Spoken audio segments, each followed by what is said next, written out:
السلام علیکم ورحمۃ اللہ وبرکاتہ۔ محبت کیا ہے؟ آخر محبت کہتے کسے ہیں؟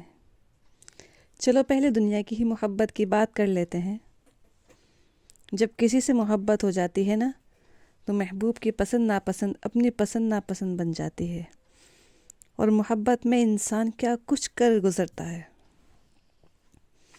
اسی طرح اگر اللہ رب العزت سے محبت ہو جائے نا تو اللہ کی محبت بے تاب کر دیتی ہے۔ اسی پر میں آج دو صحابیوں کا قصہ آپ کو سناؤں گی۔ آپ کی آنکھوں میں آنسو نہ آ جائے نا تو کہنا۔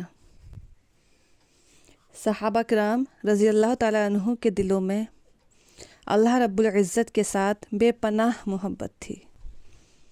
چنانچہ حدیث پاک میں ہے کہ احد کی لڑائی میں دونوں فوجیں آمنے سامنے ہوئیں۔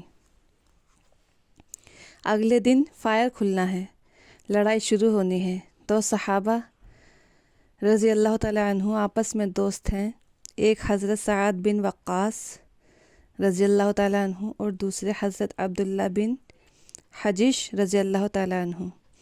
وہ ایک دوسرے سے کہتے ہیں کہ میں نے نبی صلی اللہ علیہ وسلم سے سنا ہے کہ مجاہد یعنی جو انسان لڑائی کے لیے جاتا ہے اس کو مجاہد کہتے ہیں، کہ مجاہد جب اللہ کے راستے میں نکل کر دعا مانگتا ہے تو اللہ تعالیٰ اس کی دعا کو قبول فرماتے ہیں۔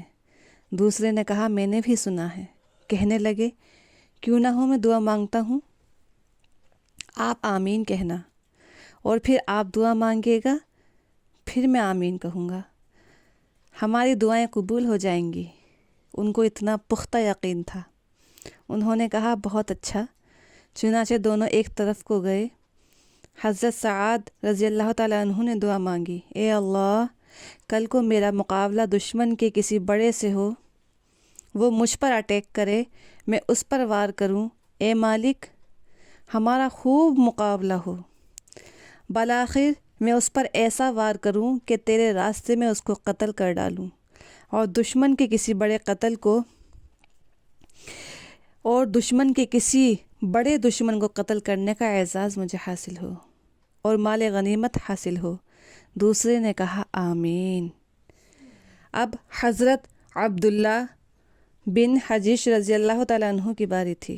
انہوں نے دعا مانگی، کہا اے پروردگار کل میرا مقابلہ کسی بہادر، سخت، حملہ غصے والے دشمن سے ہو، وہ مجھ پر وار کرے اور میں اس پر وار کروں، ہمارا خوب ایک دوسرے سے مقابلہ ہو، اور بالآخر وہ مجھ پر ایسا وار کرے کہ مجھے تیرے راستے میں شہید کر دے۔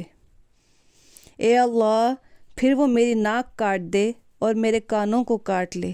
اے آقا میں قیامت کے دن اسی حال میں آپ کے سامنے کھڑا کیا جاؤں اور تو مجھ سے پوچھے اے میرے بندے تیری آنکھوں اور کانوں کا کیا بنا، اور میں عرض کروں اے اللہ محبت میں یہ نذرانہ آپ کے سپرد کر کے آیا ہوں۔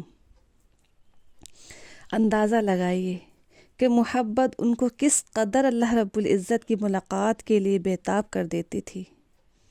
یہ جذبہ آج ہمارے اندر موجود نہیں ہے۔ اگر ہو تو ہماری زندگی کا رنگ بدل جائے اور رفتار و گفتار میں محبت جھلکنے لگے، کیونکہ معاملہ جو ہوتا ہے نا احساس کے ساتھ ہوتا ہے، اور احساس تب ہوتا ہے جب ہماری سوچ بن جاتی ہے۔ جس طرح کی ہماری سوچ ہوتی ہے، تھاٹس ہوتی ہیں، اسی طرح کے ہمیں احساسات ہوتے ہیں۔ ہم جس طرح سے اللہ کو پہچانتے ہیں ہمارے ساتھ اسی طرح سے معاملات ہوتے ہیں۔ ہم سوچتے ہیں کہ اگر اللہ کی محبت ہمیں مل جاتی ہے تو ہمارے پاس بہت سارا پیسہ آ جائے گا، بہت سارے بنگلے آ جائیں گے، گاڑیاں آ جائیں گی، اللہ تعالیٰ ہم سے خوش ہو جائے گا۔ یہ نشانی ہم سمجھتے ہیں اللہ کی محبت کی۔ کیا ہم جانتے نہیں کہ جو لوگ اللہ کے محبوب ہوتے ہیں نا تو پریشانی اور تنگ دستی فکر اس کے پاس اس طرح دوڑتی ہے جس طرح پہاڑ پہ سے پانی نیچے کی اور دوڑتا ہے۔ تو آپ اندازہ لگائیے کہ اللہ سے ان کو کس قدر محبت تھی کہ وہ بے تاب تھے اللہ سے ملنے کے لیے، ملاقات کے لیے، اور ان کی دعائیں قبول ہو جاتی تھیں۔ اللہ تعالیٰ میرا اور آپ کا بھی یقین اسی طرح بنا دے، اور اسی طرح کی محبت اللہ رب العزت کی ہمارے دلوں میں بسا دے کہ ہم دین کے لیے ہی جئیں اور اپنے دین کے لیے ہی مر مٹیں۔ آمین ثم آمین۔ جزاک اللہ خیر۔ السلام علیکم ورحمۃ اللہ وبرکاتہ۔